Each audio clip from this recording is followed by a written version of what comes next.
원래 이렇게 조화롭고 서로 보완적인 그런 상태로 살아가야 될 남녀가 어쩌다가 이렇게 인류 역사, 긴 역사 기간 동안 남성이 여성을 지배하고 착취하고 괴롭혔던, 어떤 면에서 괴롭혔던 그런 역사를 지나오게 됐을까요? 하나님이 그렇게 잘 만드셔 놓으셨다면서요, 남자와 여자를 평등하게. 근데 왜 교회에서조차 이런 모양이 나타나는 걸까요? 성경은 그 원인을 얘기해 주고 있어요. 창세기 3장 16절을 보게 되면 한번 같이 읽어볼까요? 여자에게 이렇게 말씀하셨다. 내가 너에게 임신하는 고통을 크게 더할 것이니 너는 고통을 겪으며 자식을 낳을 것이다. 내가 남편을 지배하려고 해도 남편이 너를 다스릴 것이다. 굉장히 끔찍한 얘기가 여기 나오는데요, 이 이야기는 남자와 여자가 선악과를 따먹고 난 다음입니다. 많은 교회를 다니지 않으시는 분들, 또 교회 다니는 분들조차도 왜 하나님은 선악과를 만들어서 사람을 이렇게 따먹을 거 뻔히 알면서 왜 만들어놨냐 이렇게 얘기를 하는데, 사실 선악과는 에덴 동산 한가운데 심겨져 있었던, 중앙에 심겨져 있었던 단 하나의 나무였어요. 하나님은 에덴 동산에서 인간에게 네가 신처럼 살아라, 나처럼 살아라, 맘대로 다 해라, 그래 딱 하나만 하지 마. 동산 중앙에 있는 선악과는 따먹지 마라, 이유도 묻지 마라. 그 얘기는 뭐냐면 이게 다 네 거고 너는 나랑 거의 동일한 존재인데 딱 하나만 하지 마.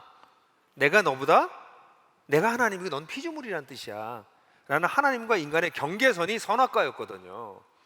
근데 인간은 그 선악과를 따먹음으로써 하나님처럼 되려고 했어요. 다시 말해서 하나님 중심적인 세계 속에서 자기가 중심이 되는, 자기가 주인이 되는 삶을 추구한 것이죠. 성경에서는 그걸 죄라고 얘기합니다. 그러니까 하나님의 주인이어야 되는데 자기가 주인이 되려고 하는 시도, 그런 자세, 그런 삶의 방식, 이 모두가 죄다. 이게 죄의 본질이다. 자기 중심성, 저는 그렇게 표현을 자주 하죠. self-centeredness, 자기가 중심이 되는 게 죄의 본질이다 이렇게 얘기를 하는데, 이 죄라고 하는 것이 들어오고 난 다음에 가장 먼저 나타난 현상이 남자와 여자가, 그 전에 어땠어요? 이 아담이 이브한테 노래했던 인류가 만든 첫 번째 시가 뭔지 아세요? 여자를 딱 보고 난 다음에 로맨틱한 정도가 아니에요. 내 살 중에 살이요 내 뼈 중에 뼈다. 그렇게 인류가 만든 첫 번째 노래거든요. 살 중에 살이고 뼈 중에 뼈라는 건 어떤 표현입니까? 그 시가 내 전부고 나의 가장 고귀한 존재고 뭐 이런 거잖아요. 그렇게 고백했던 관계가 여기서 어떻게 되냐면, 꼭 여성이 남편을 지배하려고 해도, 그러니까 여성도 남편을 지배하려고 든다는 거예요. 여기 지금 파워가 들어왔어요. 근데 남편이 너를 다스리게 될 것이다. 남자와 여자가 서로 보완적으로 사랑하고 살아가면서 내 살 중에 살이다, 뼈 중에 뼈다, 이렇게 노래 부르고 살아가야 될 사람들이 어떻게 돼요? 서로 지배하지 못해서, 지배하려고 해도 지배가 안 되고, 다스림, 이런 개념이 여기 처음으로 나오게 되는 것이죠. 여성과 남성의 관계가 일그러지고 찌그러지게 된 것이, 성경은 뭐라고 얘기하고 있냐면 이건 교육을 안 받아서가 아니야, 사회제도가 미비해서가 아니야, 이거는 죄의 문제야 라고 얘기를 하고 있는 것이죠. 여러분, 죄의 특성은요, 사람을 파괴하는 것입니다. 죄는 단순히 윤리적인 어떤 사회 규범을 어긴 이런 것이 아니고요, 하나님과의 관계인데, 하나님과의 관계가 깨지고 나면 이런 일들이 벌어집니다. 죄는 단순히 도덕적이고 윤리적인 문제가 아니에요. 하나님이 만드신 가장 중요한 원리를 무시하는 것입니다. 그렇게 무시하게 되면 가장 먼저 피해를 보는 것이 바로 인간입니다. 인간의 존엄성을 유지할 수 없습니다. 그리고 인간은 때때로 짐승 또는 그 이하로까지 떨어지게 돼요. 죄는 결국 하나님에 대한 도전이고 결국은 인간을 파괴합니다. 정말 슬픈 건요, 이 깨어진 관계 속에서 태어난 아이들은 이유도 모른 채 자기가 망가지고 버려지고 그 비극은 대물림한다는 것입니다. 사실 우리는 부분적으로는 이런 슬픈 역사의 한 부분이기도 하죠. 어떤 분들은 볼멘 소리로 이렇게 말씀하실지 몰라요. 그렇지만 성경도 여전히 남성 중심적으로 쓰여진 책 아니에요? 그뿐만 아니라 사복음서를 제가 좀 읽어봤는데요, 거기를 보니까 남자만 5,000명이었다 뭐 이렇게 여자 몇 명인지 세지도 않더라고요. 이렇게 얘기를 하는 분들이 있습니다. 근데 아까도 말씀드렸지만 이 남성 중심적 문화 속에서 성경이 쓰여졌기 때문에 그 당시에 관용적인 표현으로 이렇게 쓰여진 것이지, 성경 전체가 이런 표현 때문에 성경 전체가 남성 중심적이라고 말하는 것은 좀 과도하다고 생각해요. 그럼에도 불구하고 성경이 어디에서 쓰여졌습니까? 사회 문화적 맥락 속에서 쓰여졌기 때문에 이런 남성 중심적 표현이, 그런 흔적들이 일부 남아있는 것은 사실이에요. 오히려 성경은 이런 인간이 하나님을 버림으로 말미암아 깨어져서 그 깨어진 관계가 가장 나타나지 말아야 될 부부관계에서 나타나고 가정에서 나타날 수밖에 없는 이 문제를 하나님이 해결하기를 원하신다가 성경의 주 메시지라는 것이죠. 그래서 예수께서 오세요. 예수라고 하는 분이 오셔서, 오늘 그 얘기를 다 자세히 할 수는 없지만 예수께서 오셔서 이 문제를 회복하려고 하십니다. 그게 기독교의 가장 중요한 메시지예요. 예수가 오셔서 우리 인간을 위해서 죽으심으로 죄의 문제를 해결했다는 얘기는 죽으면 천당 간다 뭐 이런 얘기라기보다는요, 뭐 그것도 포함되지만 예수께서 죄의 문제를 해결했다고 하는 것은 사람들 사이에 있는 이 극렬하게 깨져 있는 이 관계들을 회복하셨다는 것을 뜻합니다. 원래 하나님께서 만드셨던 그런 서로 사랑하고 서로 보완적인 관계가 될 수 있도록 바꾸셨다는 것을 뜻해요. 예수께서 오셔서 사실은 중심축을 이동시킵니다. 자기 중심으로 살던 사람들이, 인간 중심으로 살던 사람들이 원래 뭐였죠? 하나님 중심이었잖아요. 하나님 중심으로 바뀔 수 있게 하셔서 새로운 사람을 만드세요. 그 사람들이 속한 새로운 공동체를 만드시고, 그 새로운 공동체를 통해서 하나님 중심이 아니라 사람 중심적으로 돌아가고 있는 세상에 선한 영향력을 끼치려고 하는 것이 하나님의 뜻입니다. 저는 이제 여러분들하고 같이 이 그리스도인들이 된다는 것, 그리스도인 공동체에 속한다는 것이 무엇을 의미하는지를 좀 여러분들하고 얘기하면서 이제 결론을 좀 맺으려고 그래요. 그리스도인이 된다는 것은 그냥 뭐 교회 다니고 뭐 죽으면 천당 가고 이게 기독교가 아닙니다. 기독교인이 된다는 것은 정말 그리스도 안에서 변화된, 그리스도께서 이루시려고 하셨던 그 일을 받아들이고 실제로 그것을 살아내는 것을 뜻하거든요. 그럼 그리스도인들이야말로 누굽니까? 세상에는 어떠한 차별도 받아들이지 않는 사람입니다. 오늘 여성에만 국한해서 얘기했지만 장애인이 됐던 성적 소수자가 됐던 누구든지 차별이 없다. 그리스도 안에서는 우리 모두가 죄인이었다. 근데 예수 그리스도로 옷 입은 자들이라면 그 안에 차별이 있을 수 없다라고 하는 것을 얘기하는 게 그리스도인이다. 그리스도인 공동체는 뭘까요? 예수 그리스도를 주인으로 받아들인 사람들의 공동체는 그 공동체 안에서의 정말 여성과 남성의 차별이 없이 하나님을 닮은 모습으로 같이 살아갈 수 있도록 하는 것, 새로운 공동체의 새로운 문화를 만들어내는 사람들이 그리스도인들이다 라고 얘기하고 싶어요.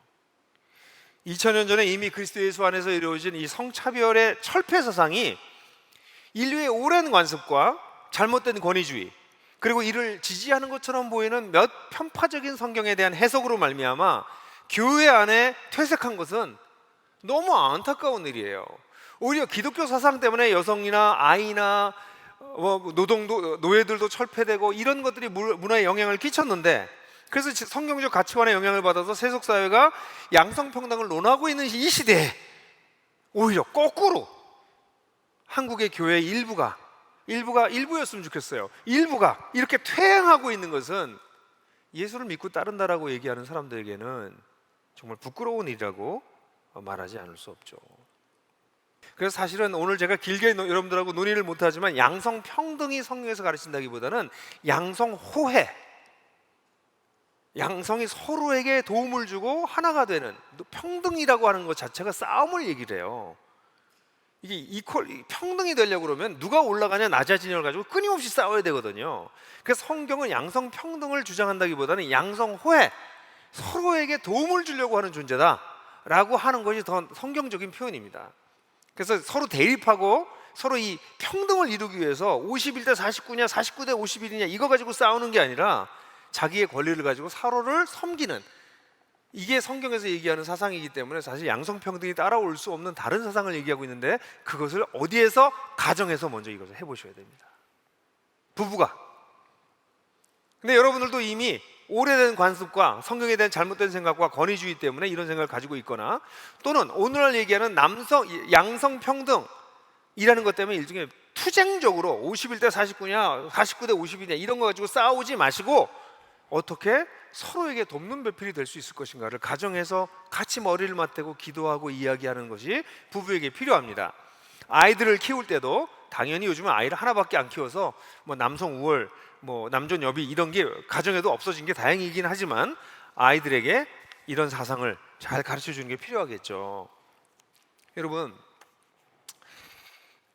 사실 한국 교회는요, 한국 기독 사회가 근대화되던 초기에 굉장히 많은 영향을 끼쳐서요. 유독 여중, 여고, 여대가 우리나라에 많잖아요. 이 많은 이유가 선교사들이 와서 여성들을 교육시키기 위해서 이런 학교들을 만들었기 때문입니다. 이게 우리 한국 기독교가 갖고 있는 초기에 여러분들이 잘 모르실지 모르지만 자랑스러운 어떤 유산이에요. 이화학당이 1883년에 개교했어요. 근데 1886년에 개회한 이 이화학당의 첫 번째 학생 수가 몇 명인지 아세요? 한 명이었습니다. 여자가 무슨 학교를, 여자가 무슨 교육을, 이게 당대의 분위기였어요. 학교를 세웠는데 한 명 왔어요, 한 명. 근데 여러분들 아시는 것처럼 이제 여성들이 교육을 받기 시작하고, 그리고 우리가 사랑하는 유관순 여사가 3.1운동 당시에 이화학당의 고등과 1학년이었습니다. 이후에 YWCA 같은 것도 만들어지고, 그래서 한국의 여성들을 일깨우는 운동들을 한국 기독교가 앞장서서 했던 것이 사실입니다. 개화기 기독교가 여성 교육에 앞장서면서 한국 사회에 아주 깊이 있었던 이 남녀 차별을 혁파하는 데 앞장섰다면 오늘날 우리는 그럼 뭘 해야 될까요?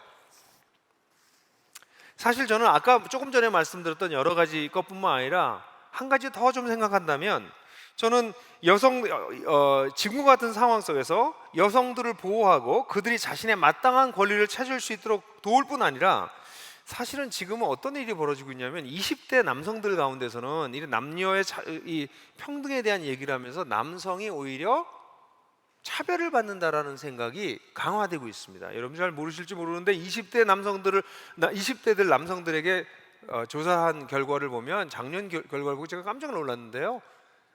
한국은 남녀가 평등하다고 보나? 근데 남성들이 아니라는 거예요. 불평등하다고 보는 거예요. 그게 뭐냐면 남자가 차별받는다고 생각하는 겁니다. 그래서 이 여혐 현상이 20대에 일어나고 있습니다.